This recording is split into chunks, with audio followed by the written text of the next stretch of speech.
Kami ang unang pangkat at ito ang aming balitaan. News ng Bayan. Demand mga naningalong presyo. Magandang umaga, Pilipinas. Live mula sa News Bayan. Ako si John Baluran. At ako naman si Jeremy Villacruz. Handa na kami maghatid sa inyo ng pinakamainit na balita sa ekonomiya, lalo-lalo na tungkol sa demand. Tama ka dyan, Villacruz. Kung pagbabasihan ng batas ng demand, sinasabing kapag mababa ang presyo, mataas ang demand. At kapag mataas ang presyo, bumababa din ang demand. Simple lang, di ba? Oo, di ba? Pero meron din mga produkto na kahit mahal, patok pa rin. Yan ang tinatawag na ceteris paribus. Kung saan lahat ng ibang salig ay hindi na babago. Para mas maintindihan natin, nagpadala tayo ng field report para mag-interview ng mga mamimili. Magandang umaga mga kababayan. Nandito tayo sa palengke para alamin ng pulso ng masa tungkol sa demand. Kuya, bakit kaya ang mahal pa rin ng sibuyas pero di pa rin nagbabago ang demand? Ako si Manong Sisa. Ayun bang sibuyas?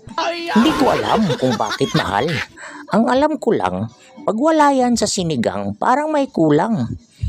Kaya kahit 1,000 pa yan kada kilo, bibili pa rin ako. Minsan mas madali na lang bumili kaysa magtanim, di ba? Sige po, salamat. Halina na, ikaw po, mayroon ka bang bibili kahit naman? Sa bagay ng anak ko, yung may ilaw-ilaw, naku! Kahit mahal, bibili pa rin ako. Ang halaga, hindi siya magmumukhang kawawa sa school. After that naman, ang dapat namin, sa sapatos na yan, nagbabago kahit mahal. Parang pag-ibig, walang presyo. Mayroon pa tayong sobrang interview sa kuya ito. Ano hindi mo kayang demand? Ma'am, di ko kayang i-demand yung respeto. Kasi yung respeto, kusang ibinibigay yan. Di yan binibenta. Kaya yung demand ko para sa respeto, nasa puso ko lang. Di nababawasan.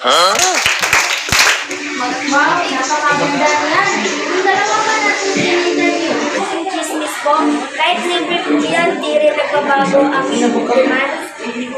Kaya kahit mahal ang sabihin, basta may masarap yung chismis, yung ng araw. Tungkol sa diban, ang diban ko lang sa buhay ay yung manok na inihaw. Kahit masakit pa rin kasi yung kaligayahan ko, di naman nabibili, pero yung manok nabibili yun. Ayan, Villacruz, mukhang mas naunawaan natin ang batas ng demand at ceteris paribus sa pamamagitan ng mga nakakatuwang pananaw na iyon. Tama ka dyan, Baluran. Ang demand ay hindi lang pala tungkol sa presyo. Minsan, ang demand ay tungkol sa pangangailangan, sa pamilya, sa respeto, at syempre, sa inihaw ng manok. At yan po ang ating balita. Mag-ingat sa paggastos at tandaan, ang tunay na demand ay yung pangangailangan mo sa buhay. Hindi yan gusto-gusto lang ang luho. Hanggang sa susunod na balitaan, Baluran. Hanggang sa susunod na pagkikita, Villacruz. At yun lang po, maraming salamat.